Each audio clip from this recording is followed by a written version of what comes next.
The coffee was still hot when my phone rang. I remember that detail because I'd just sat down for the first time all morning. I'd been reorganizing my late husband's bookshelf, the one in the hallway that I'd been promising myself I'd get to for 3 years. And I finally had a mug in my hand and a quiet Saturday stretching out in front of me. I was 63 years old, recently retired after 31 years as a charge nurse at Mercy General, and I was learning, slowly, painfully, how to do nothing. The number on the screen was my daughter's neighbor, a woman named Faye. We'd met twice at holiday dinners, exchanged numbers the way people do when they half expect to never use them. I answered on the second ring. "I don't want to alarm you," she said, and those 4 words did exactly what she didn't want them to do. "But I think something's wrong with Lily." My daughter lived in Savannah, Georgia. I was in Cincinnati, Ohio, 712 miles. I know that number because I'd driven it twice before. Once when she moved there for him, and once when she had her appendix out 2 years ago and her husband was conveniently away at a conference. I remember thinking, at the time, that it was a strange coincidence. I filed it in the back of my mind, the way you file things you don't want to look at directly. Faye told me she hadn't seen Lily in 4 days, that the mail was piling up, that she'd knocked 3 times and heard nothing, but thought she'd heard something move inside, slow and quiet, like someone who didn't have the energy to get to the door. I was in my car in 11 minutes. I didn't pack well. I grabbed my purse, a change of clothes, and a folder I kept in the locked drawer of my bedside table, the one my husband had told me to keep updated every year. The folder with Lily's medical power of attorney, signed and notarized, valid in the state of Georgia. My husband had been a careful man. He always said, "Hope you never need it, but God help you if you do and you don't have it." I drove straight through, stopping once for gas in Knoxville. I called Lily's cell 17 times. 12 of those calls went straight to voicemail. The other 5 rang until they didn't. I called her husband, Raymond, twice. He answered the second time. "She's fine," he said. There was music behind him, a dull, thumping kind of music. "She's resting. She asked not to be disturbed." I told him Faye said she hadn't been seen in 4 days. "Faye needs to mind her own business," he said, and hung up. I drove the rest of the way without stopping. I have been a nurse for 31 years. I have seen people in pain in every form it takes, the quiet kind, the loud kind, the kind that hides behind a smile, and the kind that fills a whole room without saying a word. I walked into my daughter's house with the spare key she'd given me 3 years ago, and I knew before I reached the hallway that something was very wrong. The smell was the first thing. Not dirty exactly, just stale, still. The smell of a place where time had stopped. The curtains were drawn. The kitchen had dishes in the sink from what looked like days ago.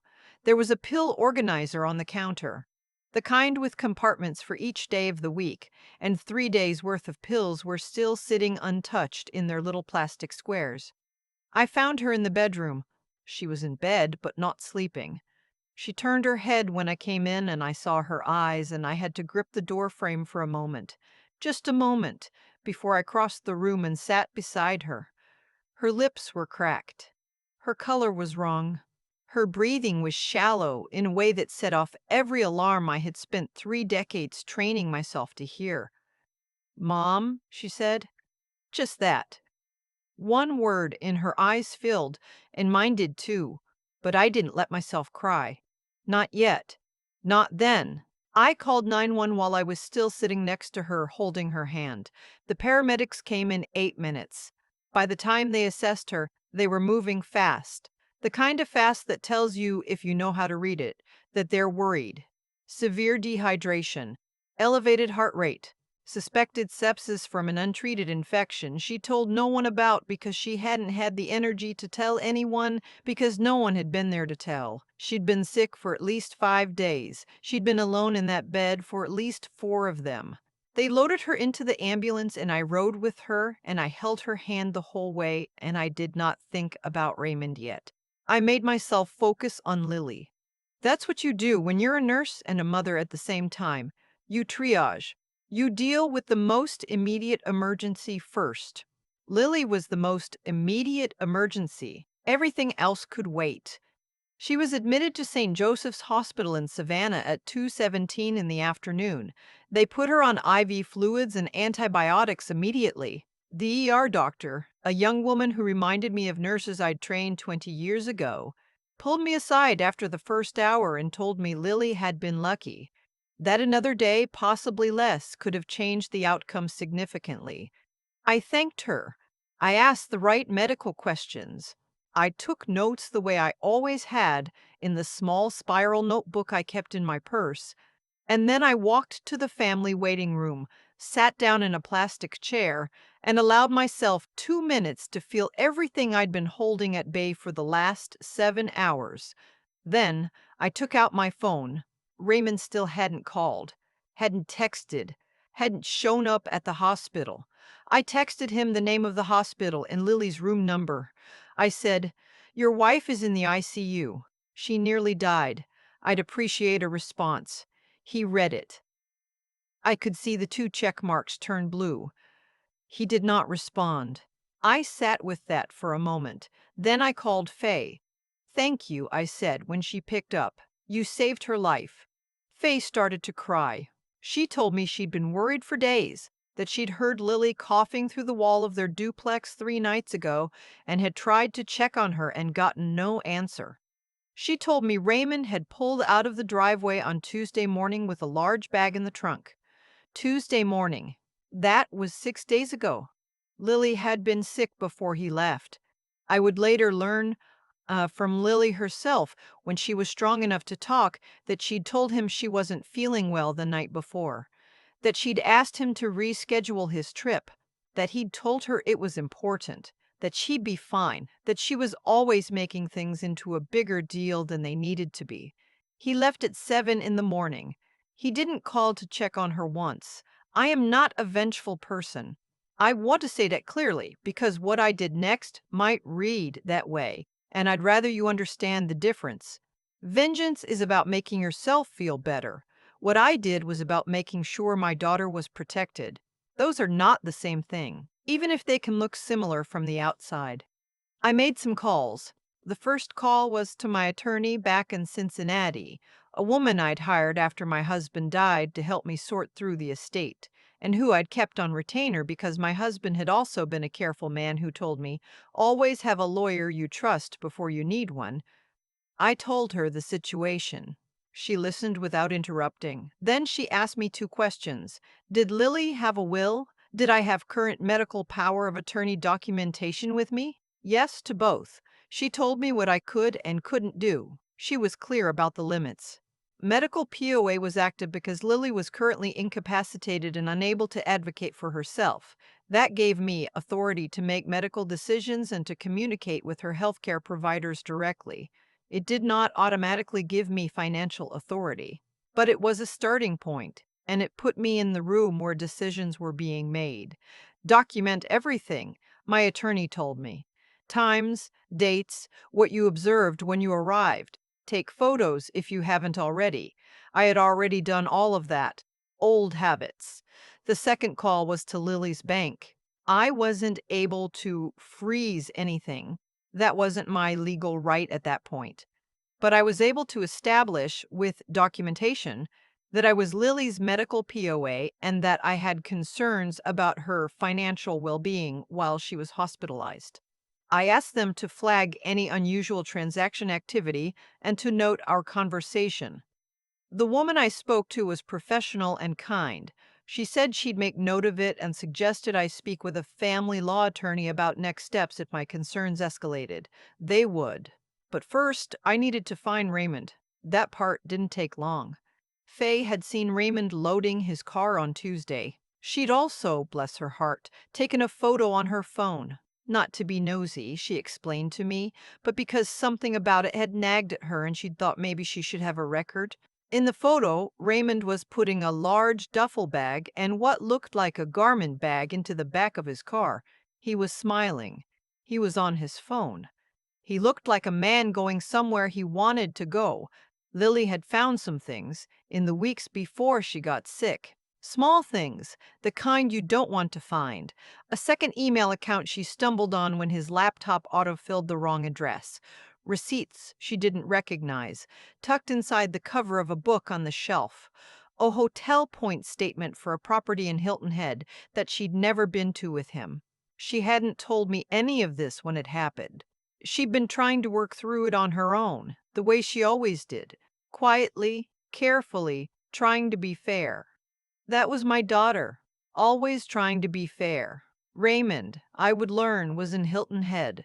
He had been there with someone else for 6 days, while my daughter lay in a bed in Savannah, running a fever of 103. I found this out through a combination of Faye's photo, a phone conversation with Lily's friend Brianna, who had known more than she'd told Lily and who was now done keeping secrets, and a social media profile belonging to a woman I'd never heard of before that afternoon, which included a photograph posted 5 days ago of a sunset from what was clearly a beachfront balcony, captioned with a phrase, "I won't repeat here," because my grandchildren occasionally read things over my shoulder. I printed that photograph from the hospital's business center on the second floor.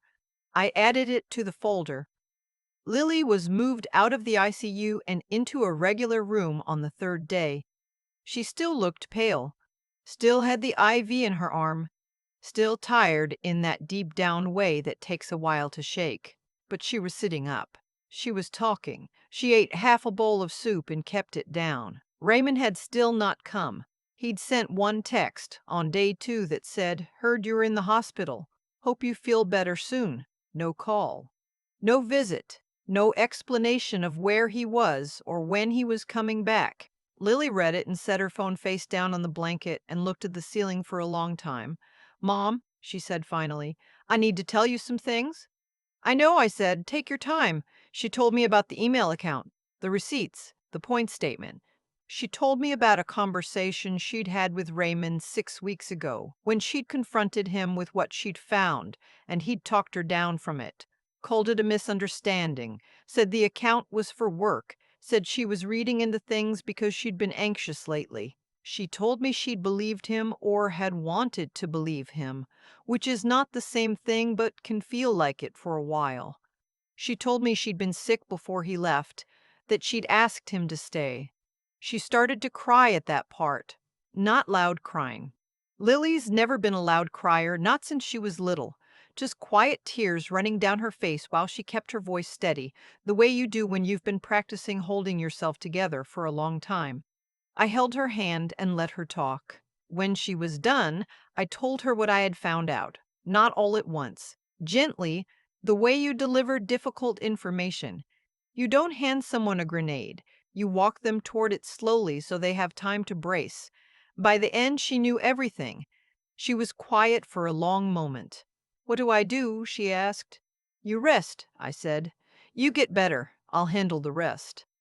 Raymond came back on day 4. He showed up at the hospital at 11 in the morning with a gas station bouquet, the kind wrapped in plastic with a rubber band around the stems, and a look on his face that I recognized immediately. I have worked in hospitals long enough to know every variety of person who comes through the door, and I recognized the look of a man who was calculating, who was assessing the situation, who was trying to figure out how much trouble he was in and what story would get him out of it fastest. He saw me standing in the hallway outside Lily's room and he slowed down. "Diane," he said. He smiled. He had a good smile. "I'll give him that." "Raymond," I said. "I came as soon as I could get away." "You were in Hilton Head," I said. "I came as soon as I could get away." "You were in Hilton Head," I said, not a question. He didn't flinch, which told me he'd practiced not flinching. "I had a work trip. It was already scheduled. I didn't realize how serious. She nearly died," I said. "The doctor told me another 12 to 24 hours without treatment and we'd be having a different conversation. You knew she was sick before you left. You didn't call once in 6 days." He shifted the flowers from one hand to the other. "I was going to come sooner, but things ran over. Who was with you?" I asked. That was when his face changed. "Excuse me, you heard me." He looked at me for a long moment. Then he put the smile back on, a different version of it. harder around the edges. Diane, I understand you're upset. I'm not upset, I said, and I meant it. I was very calm. 31 years of nursing will do that for you. It teaches you that the moment you let your emotions lead, you start making mistakes. I had not come 700 miles to make mistakes. I'm informing you of a situation.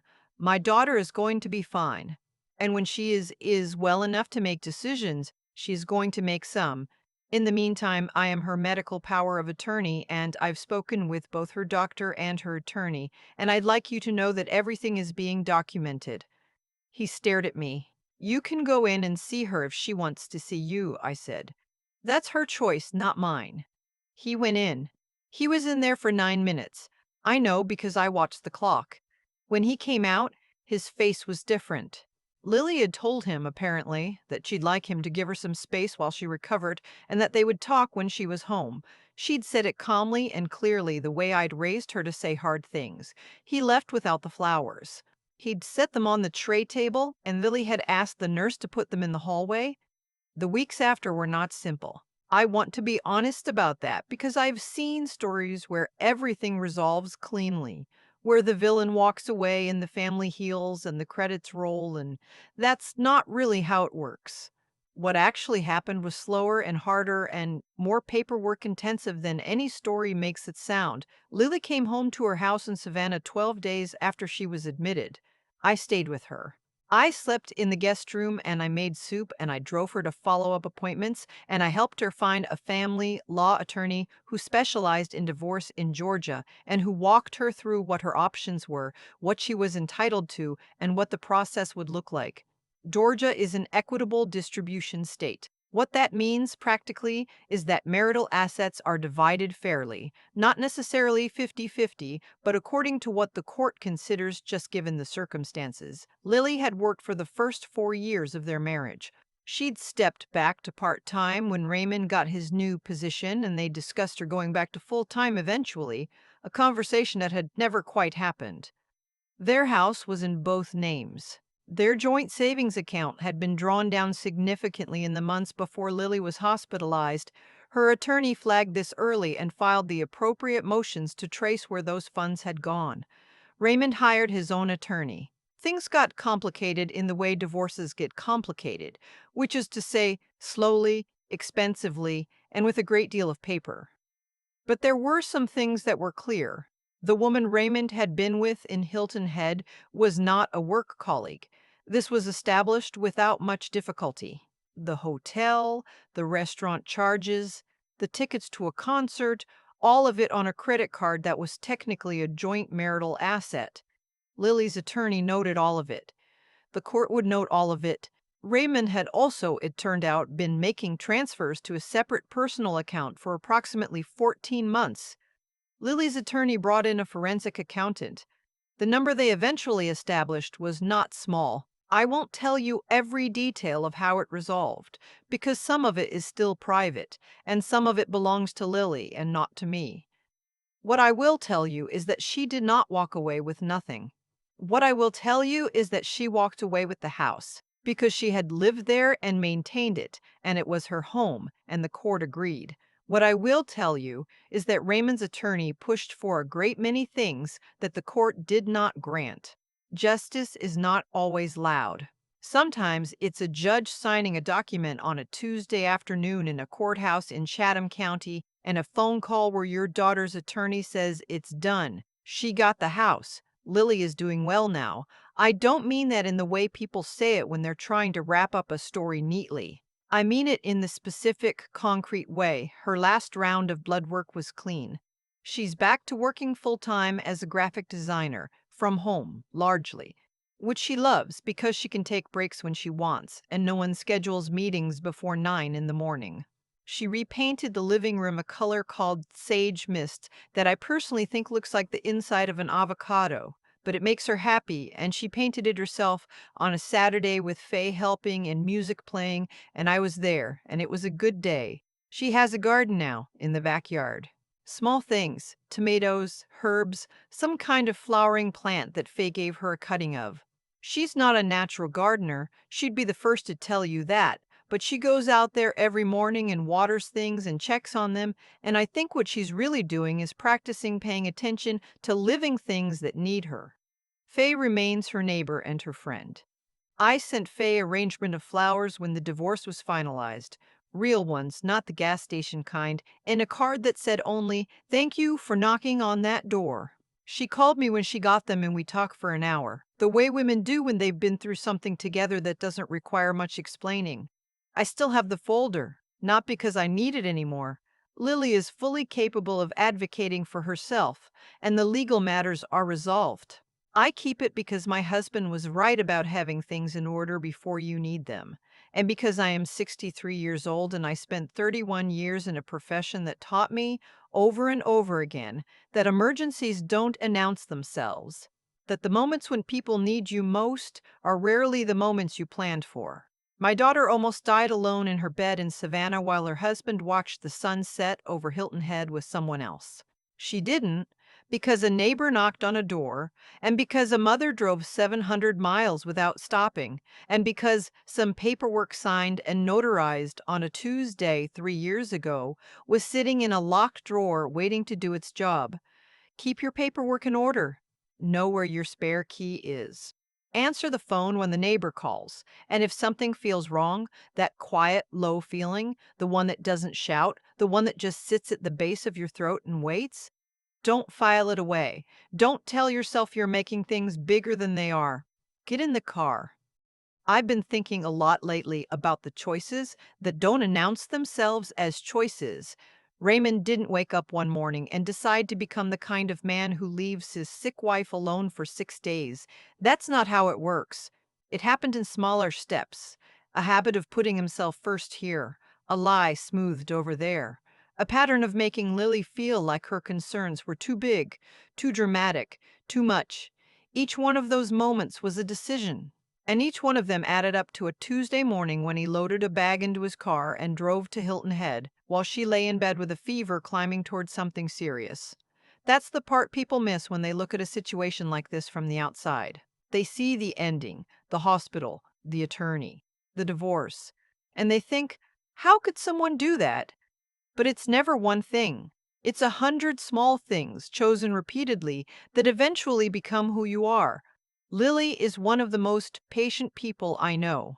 She gave Raymond the benefit of the doubt more times than I could count, because she believed in fairness, in hearing both sides, in not jumping to conclusions. That's not weakness, that is a genuinely good quality. But there's a version of fairness that tips over into something else, into absorbing more than your share of the burden, into explaining away what your gut is already telling you plainly. Lily had been doing that for a long time before I drove down. What I keep coming back to is this: the intelligence to see a situation clearly and the courage to act on what you see are two entirely separate skills. You can have one without the other. Lily saw the email account, the receipts, the hotel statement. She understood what they meant, but she hadn't yet found the courage to trust what she knew. Raymond had counted on that gap. People like him always do. I don't say that to be hard on her.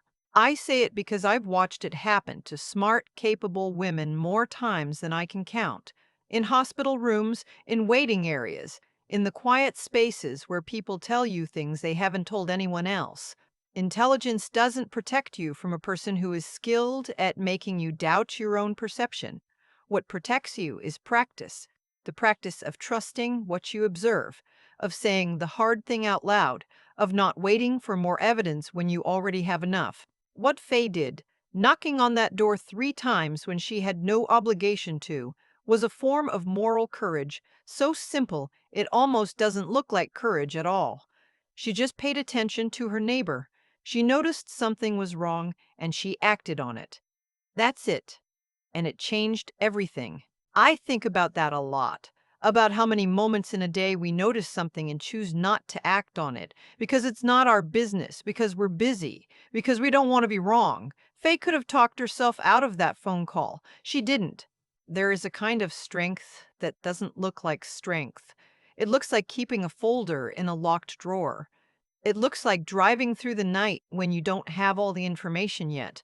It looks like standing in a hospital hallway and not raising your voice, even when you have every reason to.